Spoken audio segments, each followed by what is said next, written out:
Study. Father, Son, Holy Miraculous prayer to the Holy Spirit. Holy Spirit, who makes me see everything and shows me the way to reach my ideal. You gives me the divine gift to forgive and forget all the wrong that is done to me, and you who are in all instances of my life with me. I, in this short dialogue, want to thank you for everything, and I affirm once more that I never want to be separated from you, no matter how great the material desires may be. I want to be with you and my loved ones in your perpetual glory. To that end, and submitting to God's holy will, I ask from you, Lord.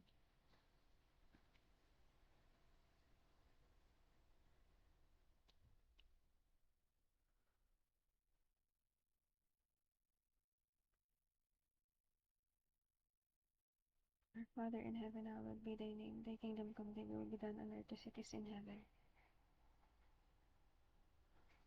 Give us this day our daily bread, and forgive us our trespasses as we forgive those who trespass against us. And lead us not into temptation, but deliver us from evil. Amen.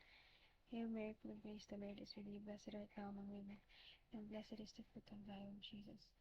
Holy Mary, Mother of God, pray for us sinners, now and at the hour of our death. Amen. Glory be to the Father, to the Son, and to the Holy Spirit, as it was in the beginning, is now, and ever shall be, world without end. Amen.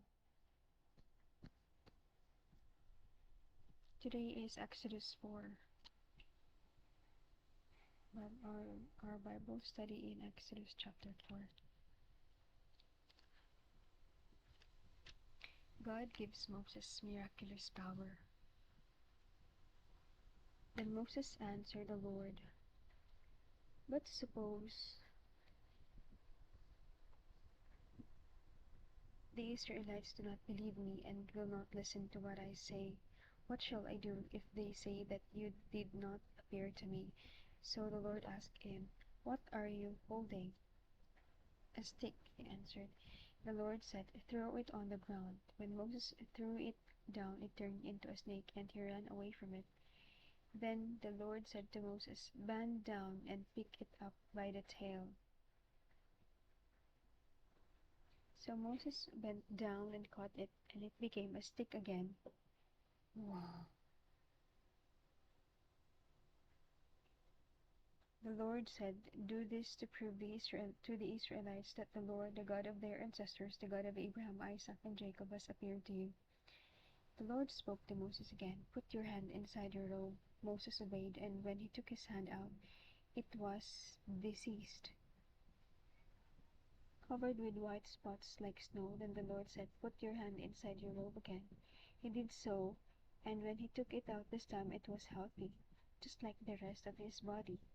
The Lord said, "If they will not believe you or be convinced by the first miracle, then this one will convince them.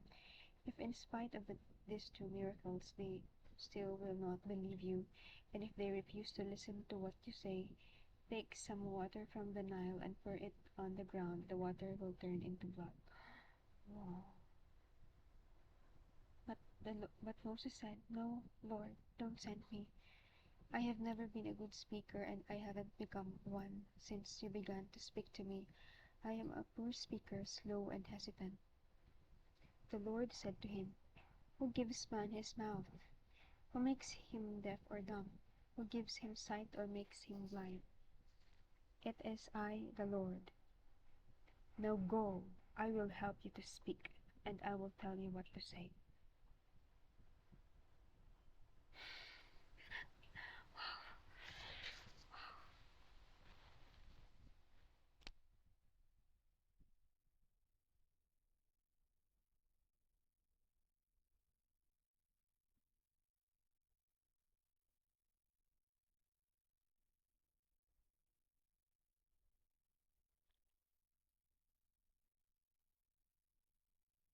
But Moses answered, "No, Lord, please send someone else." At this time the Lord became angry with Moses and said, "What about your brother Aaron the Levite? I know that he can speak well. In fact, he is now coming to meet you and will be glad to see you. You can speak to him and tell him what to say. I will help both of you to speak and will tell you both what to do. He will be your spokesman and speak to the people for you, then you will be like God, telling him what to say. Take this stick with you, for with it you will perform miracles. Wow.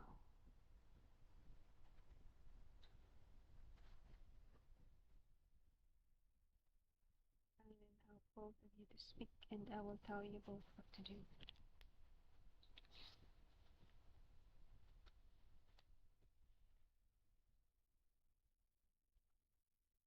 Moses returns to Egypt. Then Moses went back to Jethro, his father-in-law, and said to him, "Please let me go back to my relatives in Egypt to see if they are still alive." Jethro agreed and said goodbye to him. While Moses was still in Midian, the Lord said to him, "Go back to Egypt, for all those who wanted to kill you are dead." So Moses took his wife and his sons, put them on a donkey, and set out with them for Egypt, carrying the stick that God had told him to take. Again the Lord said to Moses, "Now that you are going back to Egypt, be sure to perform before the king all the miracles which I have given you the power to do. But I will make the king stubborn, and he will not let the people go. Then you must tell him that I, the Lord, say Israel is my firstborn son."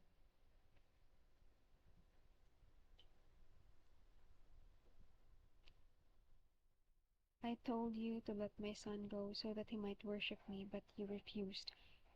Now I am going to kill your firstborn son." At a camping place on the way to Egypt, the Lord met Moses and tried to kill him. Oh, met Moses and tried to kill him. Then Zipporah, his wife, took a sharp stone, cut off the foreskin of her son, and touched Moses' feet with it.